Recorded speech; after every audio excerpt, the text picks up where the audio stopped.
নমস্কার বন্ধুরা, welcome to আরকে sports. আশা করি তোমরা সবাই সুস্থ ও অনেক ভালো আছো। আজকের এই ভিডিওতে কথা বলতে চলেছি নতুন ইন্ডিয়ান ফুটবলের নতুন মরশুমের যে টুর্নামেন্ট যেটা দিয়ে শুরু হচ্ছে ডুরান্ড কাপ, সেই ডুরান্ড কাপের প্রথম ম্যাচ, উদ্বোধনী ম্যাচ রয়েছে কলকাতা ডার্বি। যুবভারতী ক্রীড়াঙ্গনে আগামী 25শে জুলাই বিকাল 5টার সময় এই ম্যাচ অনুষ্ঠিত হতে চলেছে। Mohun Bagan versus east Bengal FC, এই দুটি দল একই গ্রুপে রয়েছে, গ্রুপ এতে রয়েছে। আর এই দুটি দল গ্রুপ এর প্রথম উদ্বোধনী ম্যাচ খেলতে চলেছে আগামী 25শে জুলাই বিকাল 5টার সময় যুবভারতী ক্রীড়াঙ্গনে। এই ম্যাচ দিয়েই শুরু হচ্ছে নতুন মরশুমের প্রথম ম্যাচ। হ্যাঁ, ইন্ডিয়ান ফুটবলের নতুন মরশুমের প্রথম ম্যাচ শুরু হচ্ছে আগামী 25শে জুলাই বিকাল 5টার সময় মোহনবাগান ভার্সেস ইস্ট বেঙ্গল, অর্থাৎ কলকাতা ডার্বি। এই কলকাতা ডার্বির এই ডুরান্ড কাপের এই ম্যাচটা তোমরা দেখতে পারবে। অফিসিয়াল ব্রডকাস্টিং পার্টনার যারা ডুরান্ড কাপ লাইভ করতে চলেছে সনি নেটওয়ার্ক এবং সনি লিভ অ্যাপে তোমরা এই ম্যাচ লাইভ দেখতে পারবে। আজকে কথা বলবো এই ম্যাচের দুটি দলের প্লেইং 11 কী হতে চলেছে। নতুন মরশুমের প্রথম ম্যাচ অবশ্যই একটা ভাইটাল ম্যাচ, কঠিন ম্যাচ, যেহেতু ডার্বি ম্যাচ সবসময় 50-50 থাকে।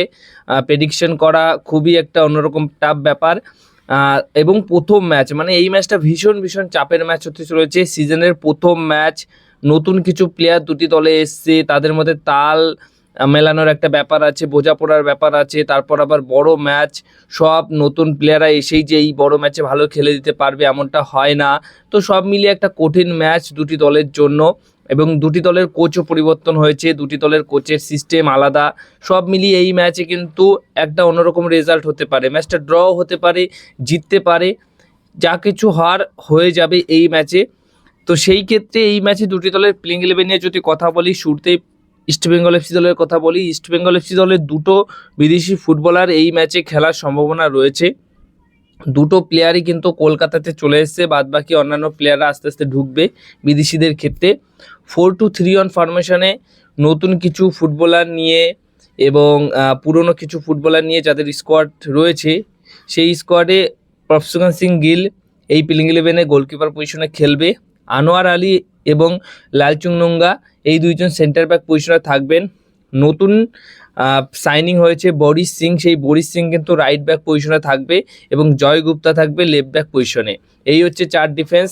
মাঝমাঠে 3জন ফুটবলার থাকছেন, জ্যাকসন সিং এবং মোহাম্মদ রাশিদ বিদেশি প্লেয়ার হিসেবে তিনি থাকবেন, কারণ তিনি কিন্তু এই ম্যাচের জন্য উপলব্ধ রয়েছেন, এই ম্যাচের আগে চলে এসেছেন। তো জ্যাকসন সিং এবং মোহাম্মদ রাশিদ এই দুজন থাকছে। এছাড়া ধানিশ ফারুক, রোহিত কুমার এরকমও কিছু অপশন রয়েছে। একজন অ্যাটাকিং মিডফিল্ড পজিশনে এবছরের নতুন সাইনিং এবং দারুণ একটা সাইনিং দানি র্যামিরাস স্প্যানিশ অ্যাটাকিং মিডফিল্ড পজিশনের ফুটবলারটি অ্যাটাকিং মিডফিল্ড পজিশনে থাকবে। রাইট উইঙ্গার পজিশনে পিভি বিষ্ণু এবং লেফট উইঙ্গার পজিশনে বিপিন সিং এবং স্ট্রাইকার পজিশনে এডমুন্ড রার্লিন্ডিকা এবং ড্যানি র্যামিরেস, এই দুইজন আর কি ওই স্ট্রাইকার অ্যাটাকিং মিডফিল্ড এই জায়গাটাতেই খেলবে। 4-2-3-1 ফরমেশন বা 4-4-2 ফরমেশনে এরকম দল থাকতে চলেছে ডার্বি ম্যাচে মোহনবাগান দলের এগেনস্টে। এবার কথা বলবো মোহনবাগান দলের প্লেইং 11 নিয়ে। তো মোহনবাগান দলের কোচ পানোস তার সিস্টেম অনুযায়ী একটা অবশ্যই দারুণ প্লেইং 11 নামাতে চলেছে, কিন্তু মোহনবাগানের প্লেইং 11-এ অবশ্যই কোনো বিদেশি প্লেয়ার হয়তো এই ম্যাচে খেলবে না, কারণ বিদেশি ফুটবলাররা এখনও অবধি এসে পৌঁছায়নি। যদি এসে যায় তাহলে সেখানে খেলবে। তো বিদেশি ছাড়াই প্লেইং 11 যেটা থাকছে 4-2-3-1 ফরমেশনে গোলকিপার পজিশনে বিশাল কাইত, দুজন সেন্টার ব্যাক পজিশনে মেহতাব সিং এবং রাহুল ভেকে এই দুজন অপশান ছাড়াও আরও একটা অপশান রয়েছে, সেটা হচ্ছে অ্যালেক্স সাজি।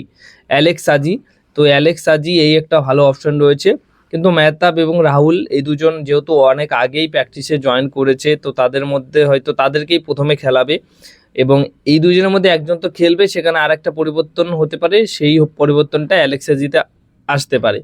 অভিষেক সিং রাইট ব্যাক পজিশনে, লেফট ব্যাক পজিশনে শুভাশিস বোস। মাঝে মাঠে আপুয়া এবং থাপার যে জুটিটা সেটা থাকছে। অ্যাটাকিং মিডফিল্ড পজিশনে শুরু থেকে সাহাল আব্দুল সামাদ খেললে খুব ভালো হয়, তাই সাহাল আব্দুল সামাদ অ্যাটাকিং মিডফিল্ড পজিশনে। রাইট উইঙ্গার পজিশনে লিস্টন কোলাসো এবং লেফট উইঙ্গার পজিশনে আমার মনে হয় সায়ন ব্যানার্জি যেহেতু সিএফএল এ দুর্দান্ত শুরু করেছে, তাই সায়ন ব্যানার্জি এই ম্যাচে শুরু থেকে খেললে হয়তো খুব ভালো হবে এবং কোচের নজরে আছেন তিনি। এবং মানবীর সিং একা স্ট্রাইকার পজিশনে খেলবেন। যেহেতু দল এখনও পুরোপুরি এসে পৌঁছায়নি, একসাথে হয়নি, অনেক প্লেয়াররা রয়েছে যারা এখনও এসে পৌঁছায়নি বিদেশিদের ক্ষেত্রে, এবং মোটামুটি ইন্ডিয়ান ফুটবলাররা আসলেও এরকম ইন্ডিয়ান প্লেইং ইলেভেনই থাকছে।